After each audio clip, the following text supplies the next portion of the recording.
Bonjour à toutes et bonjour à tous et bienvenue pour cet épisode 4 de nos vidéos tuto et info Jet Dance Fitness. Aujourd'hui avec, allez, c'est presque pas un pas finalement, c'est plus une façon de faire, une façon d'aborder le pas, le marché et le step touch. On entend trop souvent les débutants nous dire « J'ai pas compris !» et à chaque pro Jet Dancer de vous répondre « J'ai la solution !»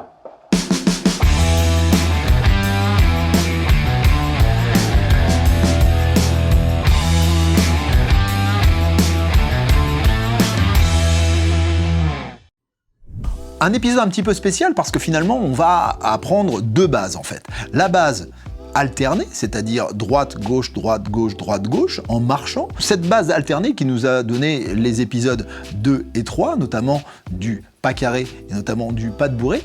Mais on a également une autre base où on ne va plus complètement alterner le pas, puisqu'on va faire un step touch, c'est-à-dire poser son pas, puis laisser le deuxième temps rejoindre le premier, ok? Et ensuite reposer troisième temps sur l'autre côté. On n'est plus donc sur droite, gauche, mais sur droite, gauche, ok? Avec un temps au milieu. On va le comprendre beaucoup mieux lorsque je vais vous le démontrer. Le cueing visuel sur le step touch, encore une fois, cela va dépendre de votre pro Jet Dancer, mais généralement, on montre tout simplement avec la main le côté, ok? Et ensuite, on tend bien la main sur le côté pour pouvoir montrer que l'on va faire un pas complètement sur le côté. En cas de double step touch, il suffit de faire le même mouvement, mais avec le chiffre 2, évidemment, on comprend tout de suite qu'on va aller faire deux pas vers ce côté-là. En l'occurrence ici, pour vous, c'est le côté droit, deux pas à droite. Très très simple. On va voir également toutes les variantes qu'il peut y avoir à partir de ce step touch et vous allez voir qu'il y en a une foultitude. C'est parti. Le step touch, donc encore une fois, c'est un pas qui est légèrement différent puisque ce n'est plus un pas alterné. On l'utilise énormément en cours de fitness, de façon plutôt rigide, puisque c'est le principe même d'ailleurs dans les cours de fitness. Généralement, vous allez le trouver comme ça. 1, 2, 3, 4, 5, 6, 7 et 8. Je rajoute les bras un petit peu pour la caricature, mais regardez ce qui nous intéressait là aujourd'hui, c'est ce fameux je pose mon pied, je rapproche l'autre. Je pose mon pied, je rapproche l'autre, le fameux pas touché. Et oui, step touch en anglais, super. En plus, on fait des trades, c'est fabuleux. Le truc, c'est que ce pas est un pas de base pour plein d'autres pas.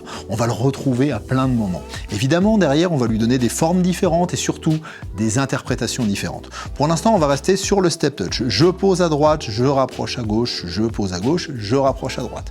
On a bien un temps qui n'est pas alterné, ce qui me donne bien 1, 2, 3, 4. Mon 1 à droite, mon 3 à gauche. En l'occurrence ça, mais ça peut être l'inverse évidemment. On va retrouver des variantes. Les plus courantes, ça va être le double step touch, c'est-à-dire deux pas d'affilée. 1, 2, 3, 4, retour 5, 6, 7, 8. Une autre variante qui va permettre de décoincer un petit peu la hanche, c'est le grapevine, c'est-à-dire je vais passer mon pied derrière. 1 derrière, 3, 4. 5 derrière et 8. Ok? Donc ce grapevine, il va permettre de libérer légèrement la hanche. On peut lui donner un sens, vous regarderez évidemment votre pro Jet Dancer en fonction du sens qu'il lui donne. Soit quelque chose de très en arrière, ok? Soit au contraire quelque chose de bien en avant au niveau des épaules pour marquer ici cette pointe derrière, ok?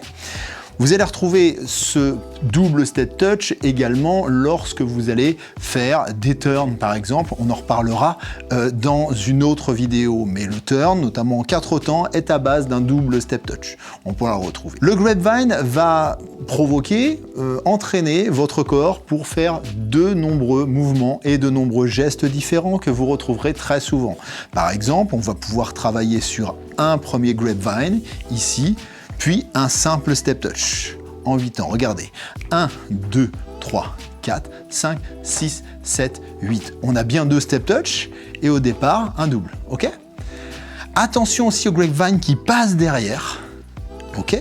Et attention au pas qui passe devant. 1, 2, 3, 4, qu'on retrouvera un petit peu moins souvent, ou alors de façon très spécifique, ici notamment sur des chorés un tout petit peu plus dynamiques, où on va faire des doubles temps, par exemple des chorés un tout petit peu rock, 1, 2, 3, 4, 5, 6, 7, 8, 1, 2, 3, 4, 5, 6, 7, 8. Encore une fois, la base, c'est le double step touch, le grapevine, sauf que cette fois, non, il n'est pas derrière, il est devant. Faites très attention au pas derrière ou au pas devant, parce que cela va entraîner votre corps différemment dans l'espace.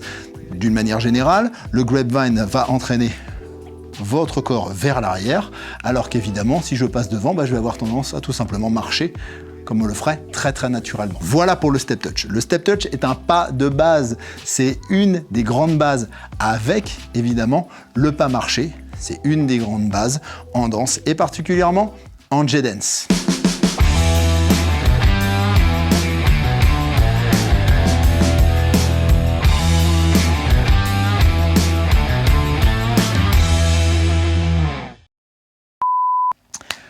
Nickel l'épisode là. Mais Ouais. Step Touch, y a pas un rapport avec la belle famille? Oh non, elle est trop subtile celle-là.